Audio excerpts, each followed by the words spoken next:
Like we always do at this time, what's up? It's Jamil Jude, your host and your artistic director of TrueColors, but I'm also the host of the TrueColors podcast. And today we are really excited because we have as our guest Miss Brenda Nicole Moorer. We're going to talk to Brenda about all things artistry, about her new album, about where she grew up, how she got into the industry, and we're really going to speak about, how you step out on faith, how you are taking chances to go out and uh, be what you can be and to find a home for the way you go about creating things. Brenda, can you hear me?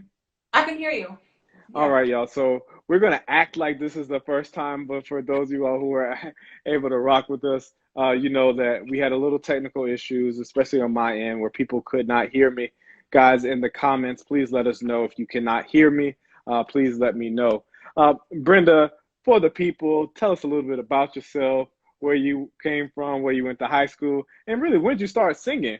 hmm so I consider myself a multi-hyphenated or multi-faceted artist. I am a vocalist, an actor, an all-around creative. I've spent the last 15 years on the stage and behind the scenes in all arts capacities. My entire life has been just arts. I went to DeKalb School of the Arts and graduated in Shout out. 2004. Shout out DSA. And I started out singing background for different artists. I came from YA, from the Freddie Hendrix Youth Ensemble of Atlanta. So Shout that out. became family. And I just kind of they were very instrumental in like helping me to continue my artistry journey, like out of high school and so on and so forth. And I have all those connections, still family today. So. Yeah, man, that network is important. Brenda, you were a part of the True Colors family for a long time. And when I joined the team back in 2017, we had about a year or so together that we got a chance to work. And I still remember it was a very sad day where you came to us to say, hey, guys, I think it is time for me to put the work that I've been doing on the side, outside of True Colors as a performer.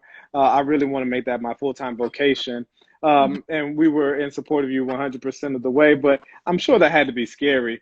Talk a Oh, little yeah. bit about like what was that like stepping out and leaving the administrative job that you had in the theater, but to go and being a full-time creative. I mean, it was really scary. It took planning, it took having a vision, but I didn't really know all of the steps that I was going to take. I just knew what I needed, where I needed to be. So I'm grateful that when I left, I had a network of people that made it easier. Um, and someone had told me, I spoke to a lot of full-time artists before I actually left because you need that encouragement and to know that it exists. Like, it's like once you see that it's possible, you start to believe that it's Right. possible for you too. So I started talking to a lot of my full-time artist friends, and the main thing that I think they all said was that it's going to be scary. And but that's faith. It's like you're going to have to take the step and you're not going to see the next step. And you're not going to see none of the staircase. You're just going to know that that's the direction you need to go. But having faith is you take the step, not knowing that the step is there, but that knowing that it will appear. And so that's kind of how I lived these last 2 years of being a full-time artist. But yeah, leaving was definitely nerve-wracking. And the first year was very up and down, not knowing, did I make the right decision? Am I doing the right things? And all of that. And then the first 6 months was a lot of kind of guilt is the only word I can think of. I don't know if it's the right word, Mm. but this just feeling of like, well, everyone else is like working and getting up in the morning and I'm just sitting here like I'm feeling bad about it. Like, what am I supposed to be doing with my life kind of thing. Right. But then, out of that, I realized that in being creative, the work also sometimes is being still and just Mm. doing nothing and observing And I think that's the lesson that I learned from that. And I think it was scary because I felt like I was doing nothing. I was just listening to music and watching movies that I enjoyed. But those things feed you as an artist. And so even though it might not look like work to other people, it actually was work. But in the time that I was going through it, I felt guilty. So it took me a minute to like reprogram my mind in my full artistry, in deprogramming, and my kind of like day to day, like I gotta do this, I gotta get up, I gotta go here, here, here, do this. Um, and like deprogramming to be like, you know, it's okay to take time. And my partner actually kept reminding me of that too. He's like, it's okay. Like, just sit and do nothing. You've been running around for years. Like, sit down and be still.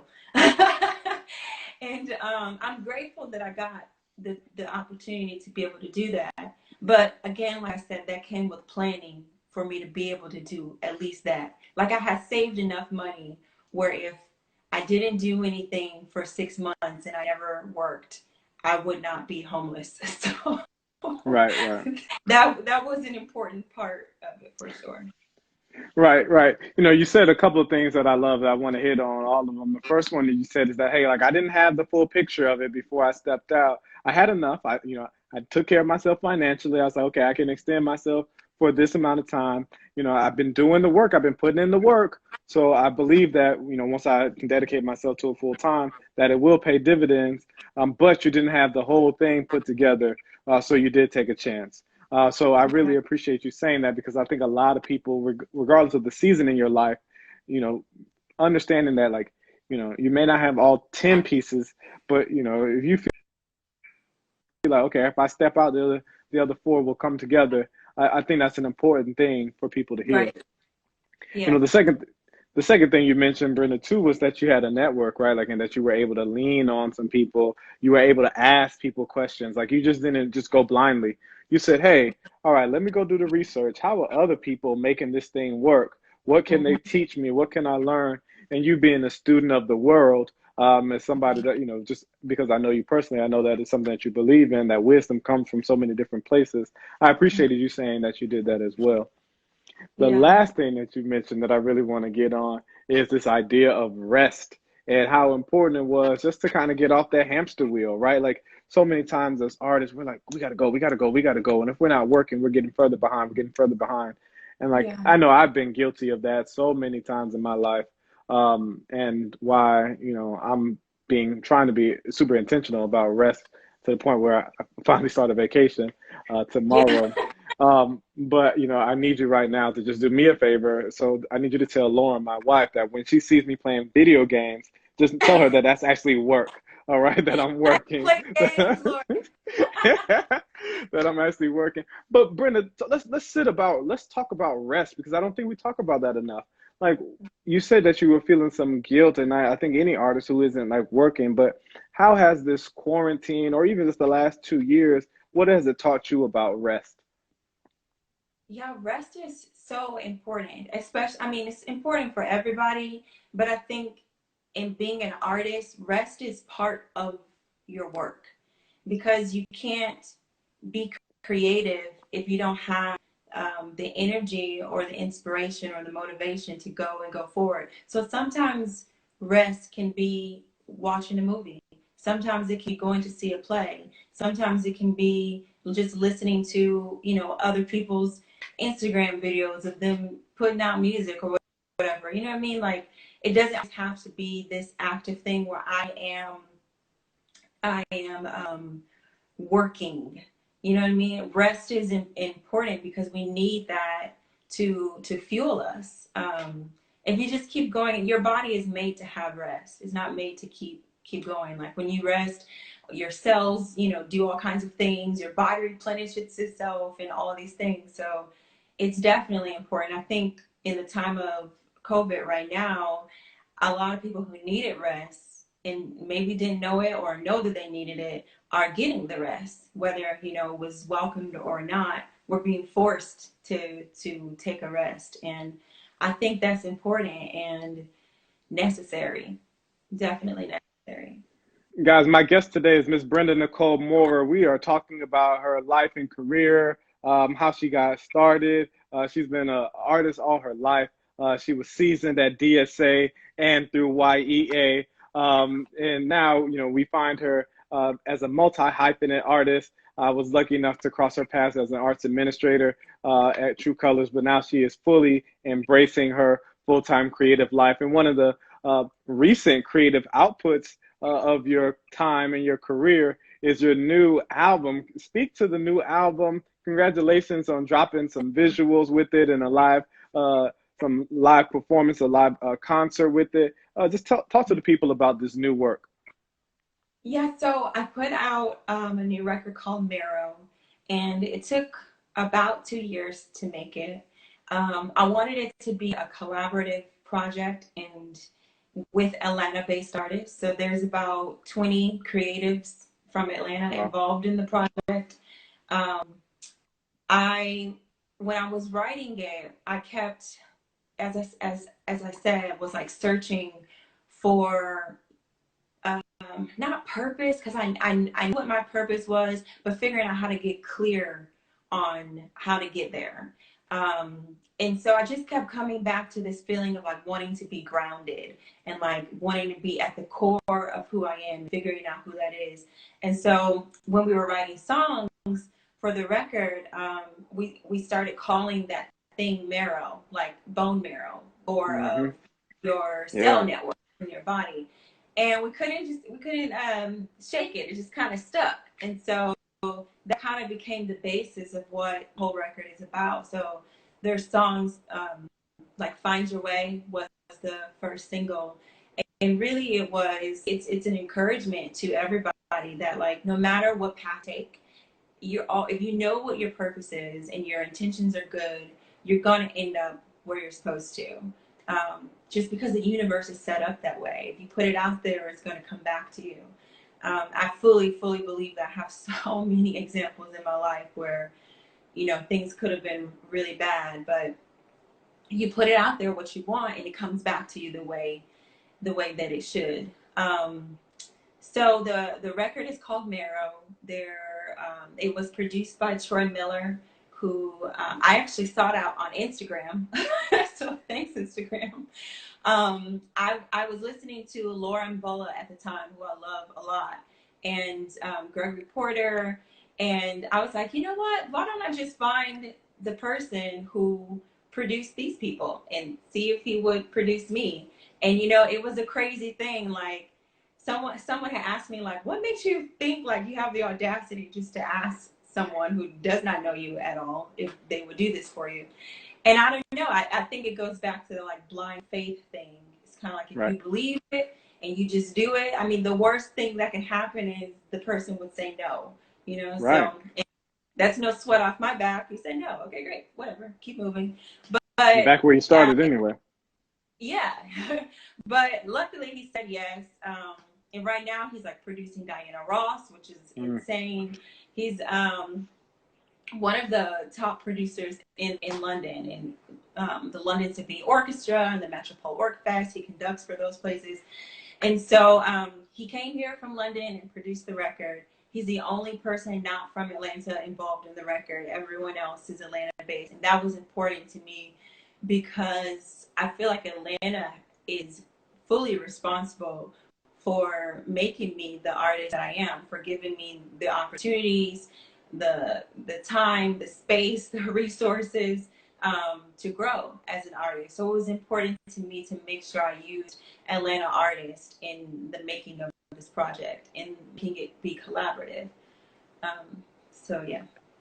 Yeah, that's great, man. One of the things I've had a chance to watch a couple of your behind the scenes videos and things like that. And one of the things that I was really drawn into, because I'm an Atlanta transplant. I've been here since 17, but I really have appreciated his, definitely the influence of the Dungeon Family, Outkast on my life growing up in Tallahassee, Florida. But just so the Atlanta music sound has always been something. But you spoke a lot about the Atlanta jazz scene, which is something that I think I overlooked in my life growing up, but I'm learning a lot more about. So talk to people a little bit. Why do you think the Atlanta jazz scene has been overlooked? But also tell us why we need to really dig in and lean into Atlanta jazz. Yeah, we have so many incredibly talented jazz musicians here. I don't know. I think it just gets overshadowed by, the New York and the Chicago and the places where, in the New Orleans, where jazz is more known. Like that's what they're known for. So I don't think Atlanta is known for jazz in that way, but it fully exists here, and we have an incredible jazz scene here. Though it is small, it is mighty, and I also think, we have the Atlanta Jazz Festival that's been going on for years and years. Like, definitely, I can't remember. I don't want to say the wrong number, but it's been That's like all good. several decades Yeah. that it's been going on. And it's one of the biggest jazz festivals in the United States. And I think people oftentimes forget that. But throughout the year, when that festival is not going on, there's still jazz going on in the city. Um, and it's all over the place. And I think that there are people who know about it, but I mean, Outkast and their hip hop has been kind of the thing that Atlanta has been known for musically. So I think it kind of overshadows the other things going on here. But it definitely exists and is an amazing scene. Yeah. Yeah. Great, y'all. Today, my guest is Brenda Nicole Moorer. We just, we're in the middle of a conversation about the Atlanta jazz scene and just the music scene, but also just how she's finding the balance. And I want to speak to you a little bit of just about like balancing all of your creative endeavors. You're in an amazing moment in your career where you mentioned you had a new album that just came out with Bone Marrow, and you're also in a film that's coming out, the Aretha Franklin biopic with Jennifer Hudson and directed by Lisa Tomei. How are you finding the balance between like these two major projects? And I know you got a whole bunch of other stuff going because you've taken beautiful photos of my family. So I know you get on your photography game. You're an amazing graphic artist. Like, Brenda, talk to us. What leads at what time? That's I don't know how to answer. It's kind of like whatever I'm feeling at the moment. I mean, for me, it it can be confusing, especially in the beginning when I started realizing that I wanted to do all these things and could do all these things.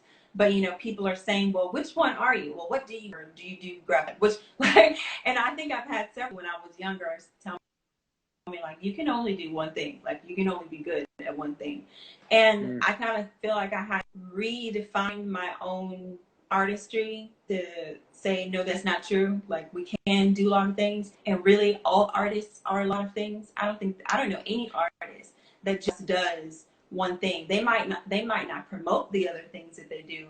But if you're creative, you're creative. Like if you see art in life, you see it. It's not just in one area, at least that's what I believe. You may not want to pursue it as a career or promote it, but if you are artistic and that's the way your brain works and that's the way that it's wired, you see it everywhere. You see it in the way things are shaped. You see it in colors. You see it in everywhere. And I so agree. I think it kind of started on a necessity, honestly, at first. The hustle Because mentality. I was just like, a single mom with two kids and like needing to figure out how to make money and make a living. And so graphic design, web design, photography, these were passions that I had already. And I was like, well, if I can monetize them too, and that's great. So I think learning all these skill sets came out of necessity, but the passion was already there and the desire was already there.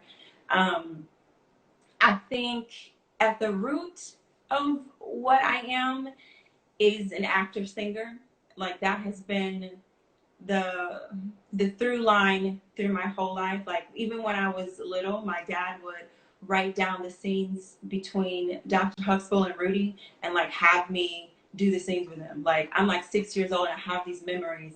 And I think I did governor's honors for theater in high school and did theater all through high school. My actual first play that I was in was actually written and directed by Donald Glover in high school. Shout out, It shout out. was, shout out Donald.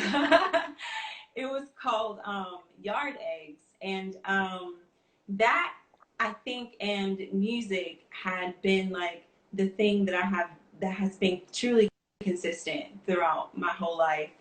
And I think there's just seasons of when it comes and when it's not. But then also, music is one of those things where you're not waiting for someone else to give you permission to do it. Um, and I believe it's becoming less so in acting. Like you can produce your own short films and that kind of thing. But in terms of making money and being hired to do something, maybe that's the reason music was so much more of what I was doing the last several years than acting, because I didn't need to wait for someone to say, yes, you're hired. I could go and record music myself and then go book my own shows and perform myself without waiting for someone else to do it for me.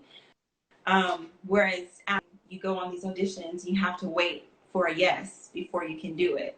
So I don't know. I think for me, it comes in waves and up and down. It's just like sometimes it's this, sometimes it's that, but all the tools are there, and it's just like when you're gonna whip them out to use them or need them.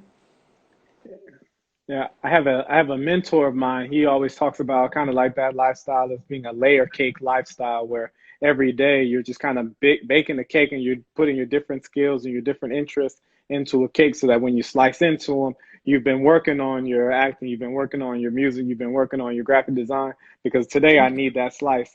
And had you just only been putting your energies in one thing at a time, you may not have been able to pivot in the ways that you necessarily had needed to, out of the necessity you talked about earlier in your life. But it seems like now that there's like a little bit of like choice, and that's really awesome. Yeah. That's really awesome for you too. One thing I wanted to talk to you guys, again, my guest is Brenda Nicole Moorer. Brenda, you have you lead with so much grace, and you've tackled and navigated, and you really are a model to me on being a parent and being an artist. And I don't want to spend a whole lot of time on it, but like, in this moment, like the needs of childcare and trying to find the space and time and just mental clarity to be an artist are a huge challenge. Um, you Yeah. know, and you've navigated a different pace in your life. Can you just talk just big picture? We don't have to get down into too much nitty gritty, but like, how did you take on that challenge and really just push through with balancing the parenting and the artistry? I mean, it's been a lot, but I think when the kids are also interested in it too, it makes it a little easier. So my kids, they just kind of have grown up around it, and it's just normal life for them to be, dragged around to rehearsals and running around the backstage of a theater. And I think just allowing them the space to communicate whether they want to be somewhere or not. And sometimes they don't have the choice, but as they get older, now they do. So like, do you want to come with me here? Sometimes they don't do. But I will say that they have learned so much by being around artistic spaces so much. And now in the time of COVID, like balancing my space that I need to be creative and being a parent, I'm doing it with a schedule. Like I can't not have a schedule. So I'm like, you guys from 8 to 9, you do this, from 9 to 10. Even before school, they had a schedule during summer. They were not happy, but I was. So, and I have to be, I have to be happy if Right. I want to be a good parent. So, Right. Amen to that. Amen to that. Parenting is so much easier when you are happy. Yes. Today, you mentioned earlier that that if you're an artist, your artistry explores so many different ways. My wife, she is very creative and she's a lot more of a visual person than I am. But today I was tasked with Journey's activity. So we tried to create these paper plate ladybugs, and I'll tell you what, I'm not. I am not a good cutter. I am not really good. I'm not really good at marker skills and things like that, but you know, Your lines like it this. was yeah, it was fun, and it brought me a lot of joy to be trying to work with Journey on that. Uh, Brenda, you know, my guest today, Brenda Nicole Moorer. She's a vocalist, she's an actress. You can definitely see that acting chops show up in her visual performance. So if you haven't had a chance to check out the Marrow concert, go look for it, because like it's so, watching you perform, you know that there's somebody in there who knows what it's like to tell stories on stage using your voice. This time your voice is singing, right? But you know that there's just something deep down, and let me be cliche, in your marrow that is about being a storyteller. And that's so clear in some of the visual work. And Hey. it brings about a lot of joy just to watch it. You know, we've been asking a lot of people, because this is a season of joy and pain, what is bringing them joy in these, you know, crazy ass trying moments that we're living through. Right now, it's honestly the little things, like just sitting in the sun, ice cream, listening to a song, laughing with the kids. It's those things that are bringing me joy, because I mean, yeah, it's a really depressing time. I was talking to my friend yesterday, and I was like, this is the world we live in. Like, you go outside and there's masks. We're literally face masks, which I fully support. But it's just like a weird concept. And we were talking about, like, um, we've accepted it. I mean, some people have accepted it, and it's kind of just like, yeah, you just wear your mask. That's just what we do now. When you really think about it, like, this is a crazy thing. This is like some Matrix, different world kind of stuff going on. And so I don't know. It's a weird world going on, and there's financial things, and people can't see family members, and there's all kind of um, space for pain, I guess, but there's also a lot of space for joy, and finding joy in just regular life is what I've been doing. Just enjoying being home. And I'm not going to say every day has been full of joy being home, because some days I'm like, I literally don't want to see no faces. Like, stuck in, or that's like when you're stuck in the same place with someone, you start to feel that too. But then I get back down to earth, and I'm like, you know what? I am happy. I love these people. Life is not really that bad. So Yeah, there's a lot of good. that's great. Shout out to ATL Collective that just joined on, because I know that was one of your partners on your recent project. Shout out to that. All right, Brenda. I've also been doing this thing where I've been asking people. You know, we're in the middle of like of a radical moment in our life, and it's definitely having permutations in the Atlanta art scene, specifically in the Atlanta theater scene. So I've been asking people for the last several weeks to do this exercise with me, where I ask you to close your eyes. Think about what a radically reinvented Atlanta theater scene, Atlanta art scene, if you could create this space in your own vision, what would it look like? And what Wow, are the that's a first things that you see? um theater as part of a regular routine, just as much as people think of music as part of their regular, that they would think of theater in the same way. I think there are some cities that do, like New York, thinks of theater as part of just like life every day. I think our audiences in Atlanta know that it's there, but don't always take advantage of it, or know that it's um, don't always actively participate in the theater community. So I would like to see an Atlanta where theater is prevalent and just as important as all other art forms, where theater houses are packed, and there's diversity on all of the stages, and um, there's representation for all kinds of voices and all kinds of stories. And yeah, I think the thing about theater that I love is that it can bring so many people together in such an intimate storytelling place. Like, you're sitting shoulder to shoulder next to someone, and watching real people on stage, that's so exciting to me. I mean, you can go to the movie theater and there are, moments where you laugh together or you cry together, but we're watching people on a screen. So I think there's this in-person thing. Just, I think everyone understands that right now. Now everything's on Zoom. It's just different when there's a person in the same space as you.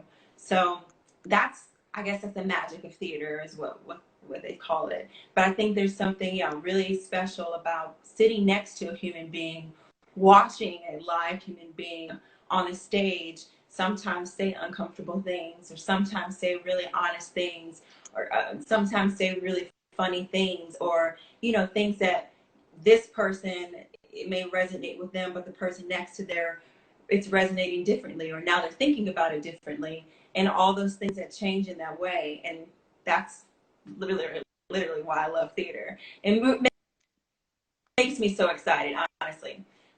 So I wish that Atlanta becomes a place where audience members, get that excited. That's great, man. Yeah, I appreciate that. I want to live in that world too. Brenda, y'all, if you have any questions for Brenda, here's the best time to drop them in. We're happy to spend the last couple of minutes with our guests to answer any questions that you have. But Brenda, what is a big question that you've been wrestling with in this moment in the last 2 years since being freelance? But what's a question that's on your mind that you've been trying to find answers to? I don't know. I mean, I guess at the forefront of my mind every day is trying to figure out new ways to make art more sustainable without, spending a lot of marketing dollars.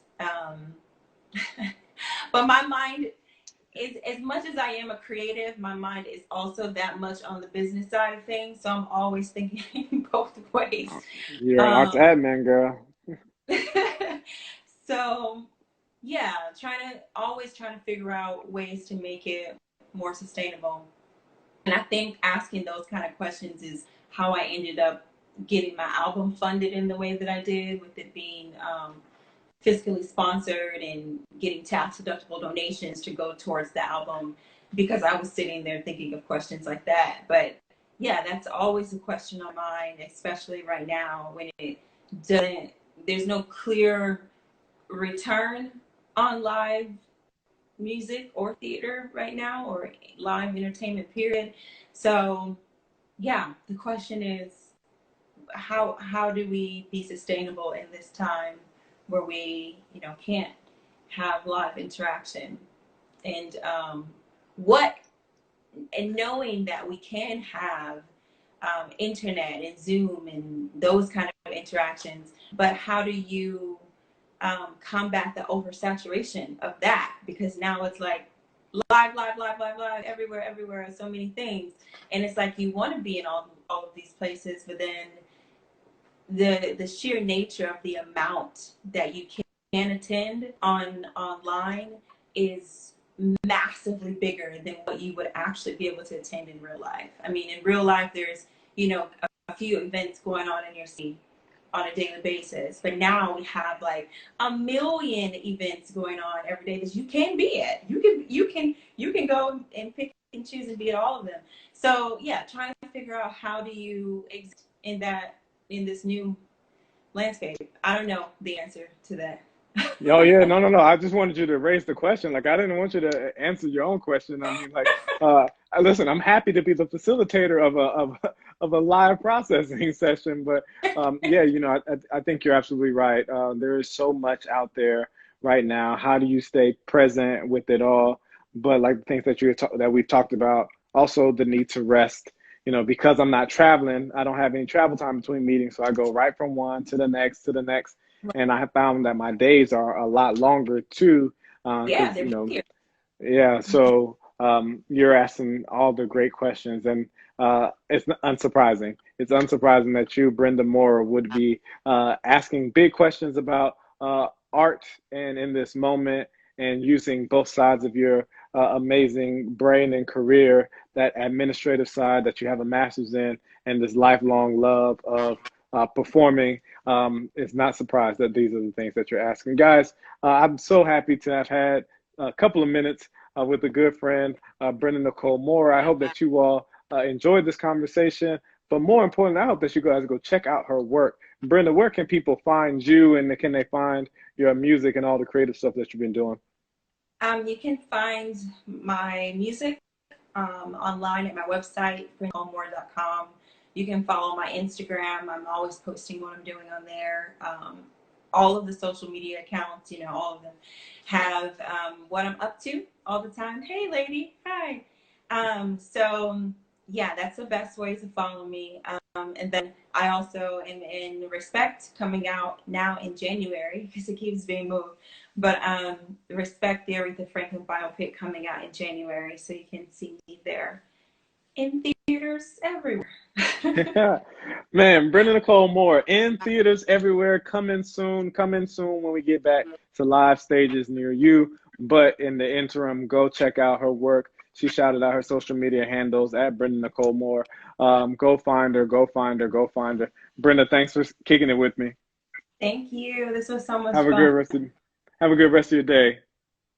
Tell Lauren and the baby I said hi. Yeah, tell the girls I said what's up too. I will. All Bye. right, bye-bye. Oh, guys, man, it's another successful, fun podcast. I hope you all enjoyed it. Brenda was great. It was really great to go and kick it and hang out with a friend, especially in this time when we don't. For those of you all who have sat through this part, you know that this is the second version of episode 23. I didn't do it in the beginning because I had already done it.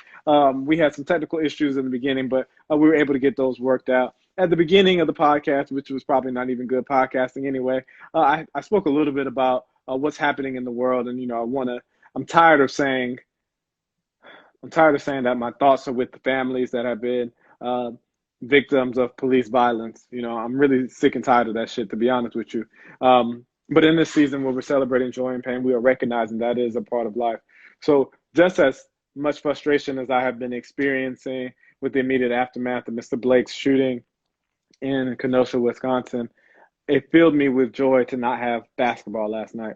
Basketball had been bringing me a lot of joy since they returned to the NBA bubble and showing what leadership could look like if we asked people to wear masks and socially distance. We could have sports again. We could have life again. We could have live experiences again. So the NBA had been really fun to watch what strong leadership could look like and what we could be enjoying. But it filled me with so much joy and pride to see that those players stood up and said, not tonight.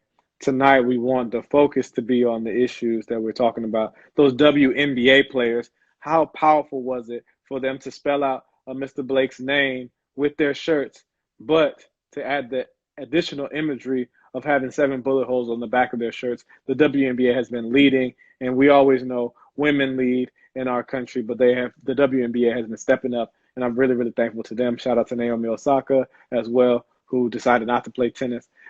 Y'all come here for art. You also come here for civic engagement. And there's no other thing that we can be civically engaged about is that we got to use our platforms. And one of the biggest platforms that we have is voting. So if you haven't voted, start voting now, especially if you can vote early. Go ahead and request those absentee ballots.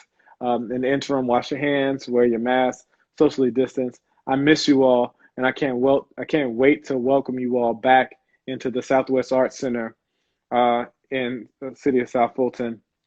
So let's just do our part. Despite what leadership on all of our municipal levels and state and federal levels, despite what they're doing, we know what we can do. So let's be that little bit of change. Guys, check out Brenda Nicole Moorer's work and come back next week. I have a really special guest. Actually, one of my childhood friends is going to join me on the podcast. She is an amazing yogi and jewelry maker and artist in her own right. But we're going to talk a little bit about, Saturn returns, because next week I'm celebrating my birthday week. So we're just going to talk about how can I get my body cleansed and right, and what do I need to be focused on so that the next, chapter of my life is, that I'm walking into this new return in with a full sense of self. So y'all check me out next week. We'll be back 1 p.m. on Thursdays for episode 24. Thank you all. Love you guys. Be safe. Talk to you soon.